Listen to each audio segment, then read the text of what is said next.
10 important questions ఈ వీడియోలో చూద్దాం. భారత రాజ్యాంగంలోని ఏ ఆర్టికల్ ప్రకారం సుప్రీంకోర్టు ఏర్పాటు గురించి తెలియజేస్తుంది? Article 124, article 131, article 136, article 143. Option A article 124. భారత రాజ్యాంగంలోని ఆర్టికల్ 124 ప్రకారం సుప్రీంకోర్టు ఏర్పాటు గురించి తెలియజేస్తుంది. ఈ ఆర్టికల్ భారతదేశానికి ఒక సుప్రీంకోర్టును ఏర్పాటు చేయాలని నిర్దేశిస్తుంది. ఇందులో భారత ప్రధాన న్యాయమూర్తితో పాటు పార్లమెంటు చట్టం ద్వారా నిర్ణయించే ఇతర న్యాయమూర్తులు ఉంటారు. సెకండ్ వన్, ప్రపంచంలో అత్యధికంగా పొగాకును ఉత్పత్తి చేసే దేశం ఏది? ఇండోనేషియా, భారతదేశం, China, UK. Option C China. ప్రపంచంలో అత్యధికంగా పొగాకును ఉత్పత్తి చేసే దేశం చైనా. ఇది సంవత్సరానికి సగటున 2.8 మిలియన్ టన్నుల ఉత్పత్తి చేస్తుంది. భారతదేశం ప్రపంచంలో రెండవ అతిపెద్ద పొగాకు ఉత్పత్తిదారుగా ఉంది. 2023లో ముడి పొగాకును ఎగుమతి చేసే దేశాలలో బ్రెజిల్ 2.36 బిలియన్, జింబాబ్వే 1.15 బిలియన్ మరియు యునైటెడ్ స్టేట్స్ 1.1 బిలియన్ ఉన్నాయి. చైనా 1.59 బిలియన్, జర్మనీ $848 మిలియన్ మరియు బెల్జియం $748 మిలియన్ అత్యధికంగా ముడి పొగాకును దిగుమతి చేసుకునే దేశాలు. Third one, toilet man of ఇండియాగా ప్రసిద్ధి చెందినవారు ఎవరు? Option A Udupi Ramachandra Rao, option B M Yoganathan, option C E Sreedharan, option D Bindeshwar Pathak. Option D Bindeshwar Pathak.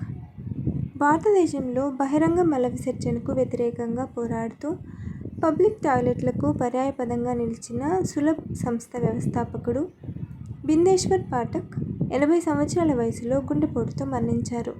Toilet man of India అని కూడా పిలువబడే పాఠక్ 1970లో సులభ్ను స్థాపించారు. సాంకేతిక ఆవిష్కరణలను మానవతా సూత్రాలతో మిళితం చేశారు మరియు స్థిరమైన పారిశుద్ధ్య కార్యక్రమాలను రూపొందించడంలో మార్గదర్శకుడిగా నిలిచారు.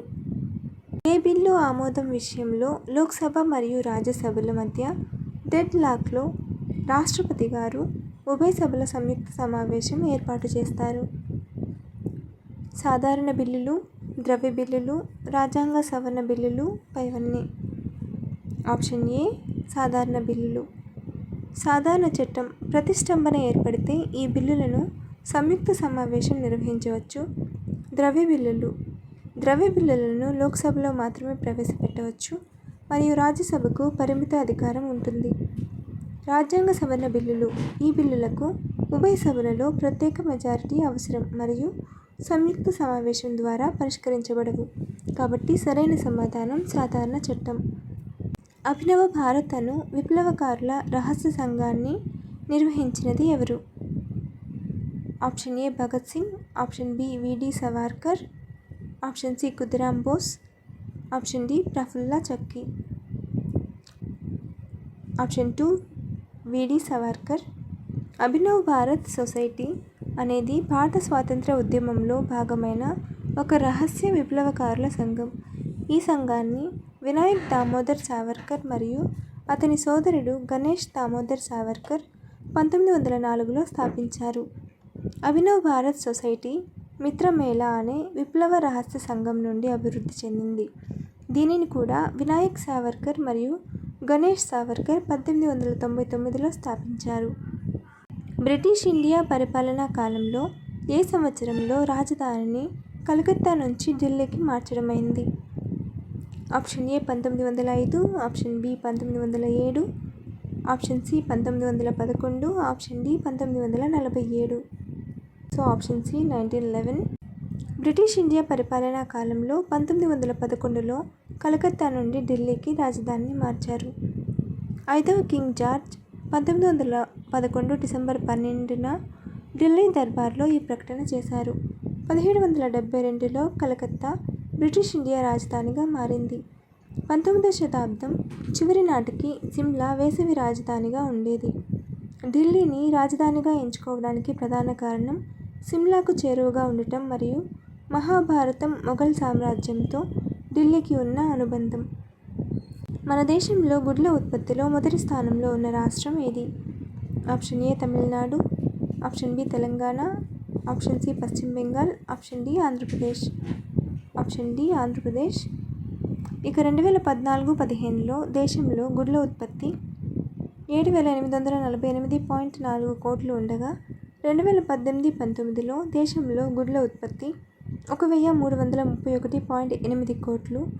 2018-19లో ఏపీలో గుడ్ల ఉత్పత్తి 1,975.4 కోట్లు తొలి స్థానంలో ఉంది. 2018-19లో 1,884.2 కోట్ల ఉత్పత్తిలో రెండో స్థానంలో తమిళనాడు ఉండగా 2018-19లో 1,368.9 కోట్ల ఉత్పత్తిలో మూడో స్థానంలో తెలంగాణ. ఢిల్లీ నుండి దౌలతాబాద్కు తన రాజధానిని మార్చిన సుల్తాన్ ఎవరు? Option A Alauddin Khilji, option B Balban, option C Muhammad bin Tughlaq, option D Firoz Shah Tughlaq. Answer option C Muhammad bin Tughlaq. తన రాజధానిని ఢిల్లీ నుండి దౌలతాబాద్కి మార్చిన ఢిల్లీ సుల్తాన్ మహమ్మద్ బిన్ తుగ్లక్. అతను 1327లో రాజధానిని మార్చాడు. సహాయ నిరాకరణ ఉద్యమం ఎప్పుడు ప్రారంభించబడింది? Option A 1919, option B 1920, option C 1922, option D 1930. Option B 1920. సహాయ నిరాకరణ ఉద్యమం మహాత్మా గాంధీ నాయకత్వంలో 1920 సెప్టెంబర్ 4న ప్రారంభించబడింది. ఈ ఉద్యమం భారత జాతీయ కాంగ్రెస్ ఐఎన్సి ద్వారా ప్రారంభించబడింది మరియు ఇది 1922 ఫిబ్రవరిలో చౌరీ చౌరా సంఘటన తర్వాత ముగిసింది. ఈ ఉద్యమం బ్రిటిష్ పాలన నుండి స్వపరిపాలన కోసం పోరాడడానికి భారత ప్రజలు బ్రిటిష్ ప్రభుత్వంతో సహకరించడాన్ని నిరాకరించాలని పిలుపునిచ్చింది. మొహంజదారోలో లభించిన డాన్సింగ్ గర్ల్ అని పిలువబడే ప్రసిద్ధ స్త్రీ విగ్రహం దేనితో తయారు చేయబడింది? Option A carnelian, option B బంకమట్టి, ఆప్షన్ సి కాంస్యం, ఆప్షన్ డి బంగారం. ఆన్సర్ ఆప్షన్ సి కాంస్యం. Follow for more videos.